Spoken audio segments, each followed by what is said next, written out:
I'd like to welcome Ganesh Iyer, who is the CEO of Mphasis, which is an IT services company, and also Mike Useem, who's a Wharton management professor, and he's also the director of Wharton Center for Leadership and Change Management. Thanks, both of you, for coming in today to talk about the personal transformation that has to take place for business leaders, especially CEOs, the top leaders, the top team, when their companies trying to undergo company-wide digital transformation. So we hear a lot about the need for companies to transform themselves digitally because they're not going to stay competitive if they don't do that.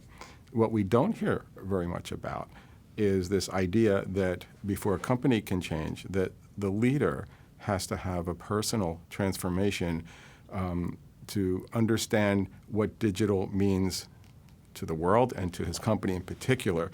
And I think what's interesting about that is, why is that transformation often difficult for the CEO?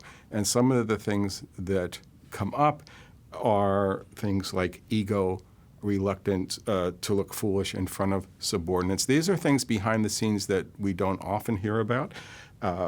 There's denial, there's fear of failure. All of these things can hamper CEOs' performance when it comes to digital transformation. So I'd like to hear your views about those challenges and how the CEO and other top leaders can work to overcome them. Ganesh, let's start with you. So probably I'll give you my own personal journey. And I wanted to get onto the Facebook. And I approached my teenage daughter, and she said, I'll help you to set up the account. And then I asked her a question what's the difference between email and Facebook? So at that stage, I realized how ignorant I was. And then suddenly in the last 2-3 years, the buzzword is digital. You're seeing 3D printing, you're seeing robotics, artificial intelligence. Now people are talking about driverless cars, tools and automation, affecting every industry and sphere of work.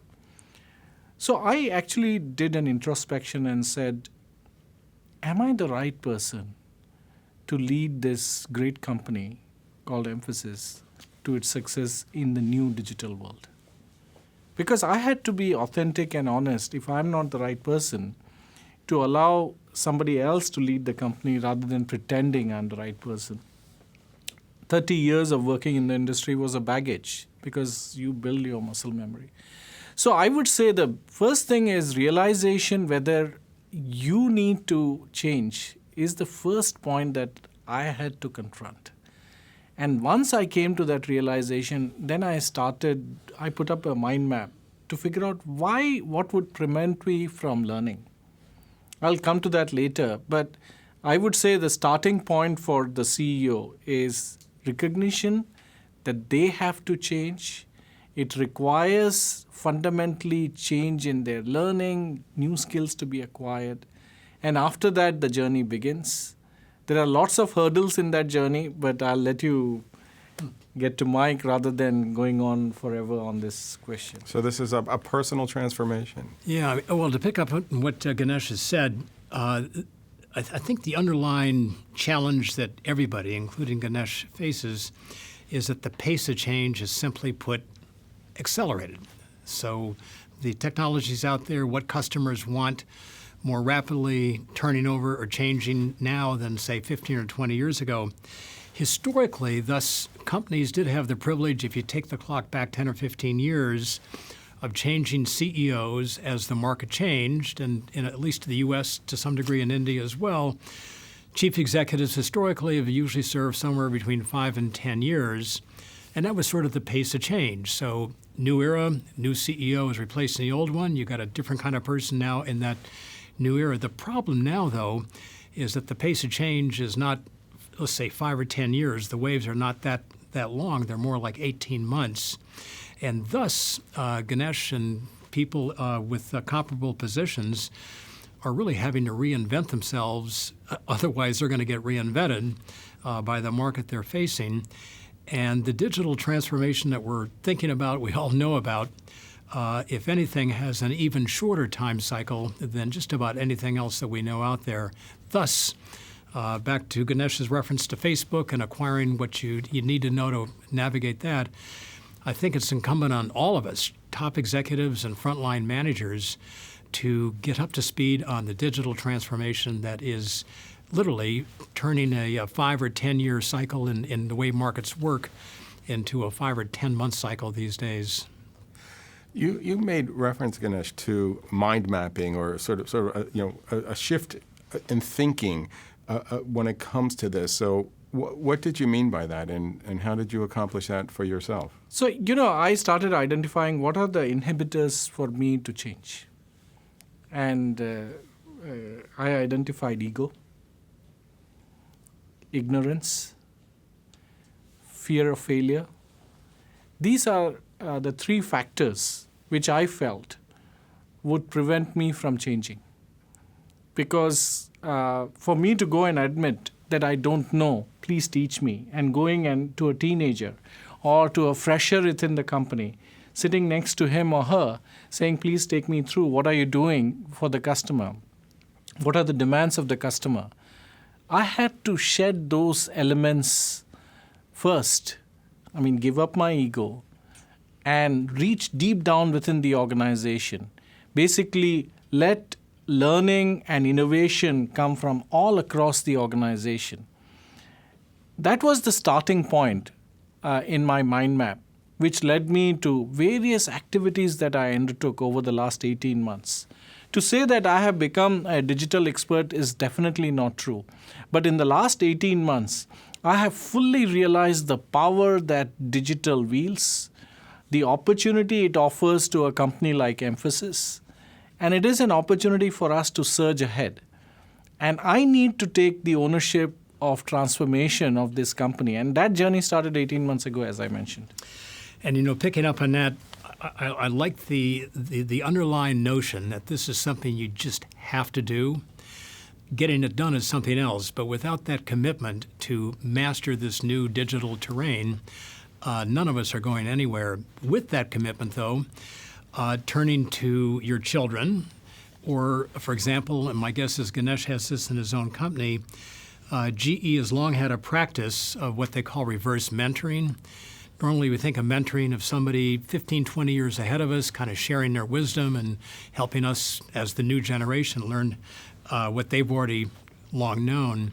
Reverse mentoring means nothing more than taking people who are 20 years younger, who have been raised on the digital platform, and being willing, without the ego getting in the way, to listen. You have to be willing to listen and learn from people who are much younger, in much lower positions of authority, because they are just a great source of thinking about what the company needs, what you can learn.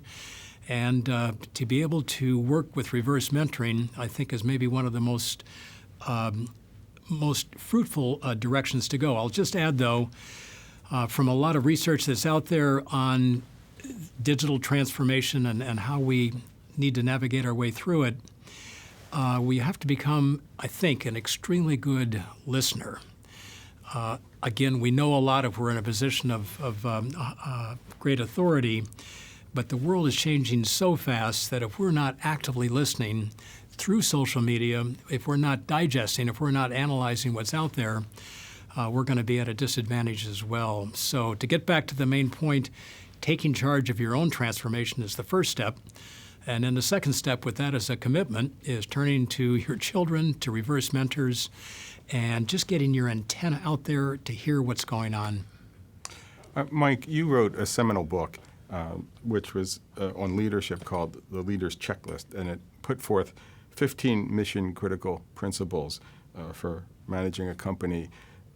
Is there a digital checklist for leaders that you could draw on through your book that would help CEOs and let's say the top team to think about this whole idea of transformation? Yes, and let me briefly reference the idea of a checklist, and then we'll get into the substance. The idea of a checklist is you've got a list of mission-critical steps you just have to be savvy about, you have to take. And the traditional leader's checklist would include, just to pick out 3 items to illustrate the point, the ability to think strategically, to communicate persuasively, and to decide decisively. If you haven't got all 3 of those, you're probably not going to lead very well. And there are probably another dozen I would add on to that. Having said that, again, when it comes to the digital terrain that we all are on, it's treacherous. I'm going to briefly reference 2 such lists that are out there, and I'd love to hear Ganesh pick up on this and maybe add to what I'm about to very briefly summarize. Our school published a book this year. It's got a great subtitle. The main title, The Engaged Leader, subtitle, A Strategy for Your Digital Transformation. And Charlene Lee, the author there, really has 3 checklist items. Here they are. Number 1, you have to become an extremely adept listener through all the traditional means and now through digital media as well. Number 2, you have to become extremely good at using those sources of information coming in to get information out. So listening in and then sharing out.